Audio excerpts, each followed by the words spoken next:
Hello, जय हिंद आप सभी लोगों को।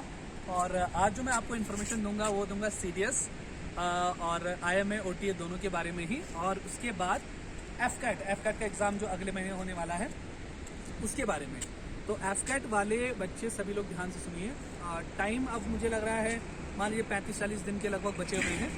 तो इन दिनों में आपको सबसे ज़्यादा जो ध्यान देना है वो देना है अपने टेस्ट सीरीज़ पर। Test series is very important और रिवाइज करने वाला है। अब आप कोर्स की तरफ मत जाइए, अब आपको रिवाइज पे सबसे ज़्यादा ध्यान देना है। और रिवाइज के साथ साथ आपको ये भी चीज़ ध्यान में रखनी है कि जब आप टेस्ट सीरीज लगाओ, पेपर जब लगाओ तो बिल्कुल फेयर होना चाहिए। फेयर का मतलब होना चाहिए एक प्रॉपर आपके पास OMR सीट होनी चाहिए, आपका प्रॉपर पेपर आपके फ़ोन में होना चाहिए या सिस्टम में होना चाहिए या आपके हाथ में होना चाहिए, हार्ड कॉपी होनी चाहिए।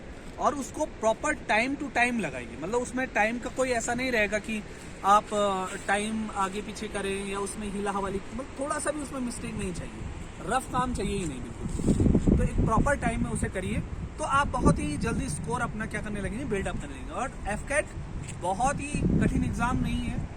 अगर उसे तैयारी हम माने कोई अगर 5-6 महीने से लगातार या 1 साल से लगातार तैयारी कर रहा है तो it is not tough exam. तो वहाँ पर आपको मैथ्स बहुत इजी आती है, उसमें ऐसा कोई बहुत कठिन चीज़ नहीं आती है। इंग्लिश प्रैक्टिस पर डिपेंड करता है, general study also depend on the practice. तो वहाँ पर आपको ध्यान रखना है। दूसरा, CDS वाले, IMA वाले ध्यान दें। IMA वालों के लिए भी टाइम है, वो अपने इम्पोर्टेंट चैप्टर्स या इम्पोर्टेंट सब्जेक्ट को देख सकते हैं, मैथ्स में भी, जनरल स्टडी में भी और इंग्लिश में भी।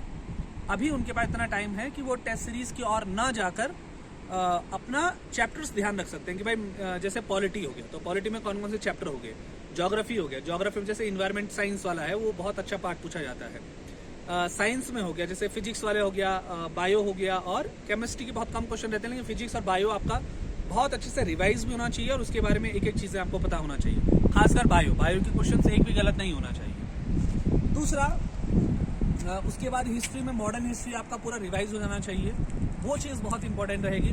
मॉडर्न हिस्ट्री में भी आपको देखना है, गांधीयन टाइम पीरियड आपको कंप्लीटली याद होना चाहिए, रिवोल्ट वाला टाइम पीरियड आपको इंपॉर्टेंट तरीके से याद होना चाहिए। और जो एक हमारे पास एग्रीकल्चर से रिलेटेड, चाहे वो रिवोल्ट हो, मूवमेंट हो, क्योंकि एग्रीकल्चर अभी कंटेम्प्रेरी इशू में भी एक इंपॉर्टेंट टॉपिक रहा है, तो आपको वहाँ पर वो चीज़ें पता होनी चाहिए। ठीक है, बहुत अच्छे से रिवाइज, याद करने पर सबसे ज़्यादा ध्यान रखिएगा कि याद नहीं हुआ तो रिवाइज करने का कोई मतलब नहीं बनता है। अगला आपको ये चीज़ ध्यान रखनी है, मैथ्स में तो जितना प्रैक्टिस हो पाए आप प्रैक्टिस ही लगाइए, जितना ज़बरदस्त तरीके से प्रैक्टिस कर सकते हैं। ठीक है, maths totally depend on practice. अगर आपकी प्रैक्टिस सही है तो आप क्या पाएंगे, बहुत अच्छा स्कोर कर लेंगे। और इंग्लिश में बहुत कुछ नहीं है, लेकिन आपको आपका इंग्लिश स्पेलिंग जो एरर वगैरह होता है उसमें जो भी चीज़ें आपका ग्रामर से, अच्छा ग्रामर में एक भी क्वेश्चन गलत नहीं होना चाहिए। इंग्लिश CDS में जिसका ग्रामर में एरर आ रहा है या मिस्टेक हो रहा है या क्वेश्चन गलत हो रहा है, सीधा अपने आप कॉपी पे लिख दीजिए आउट, क्योंकि ग्रामर वाले क्वेश्चंस गलत होने का मतलब ही नहीं बनता है। ठीक है, तो ये सब था आपके लिए सभी के लिए बेस्ट ऑफ लक।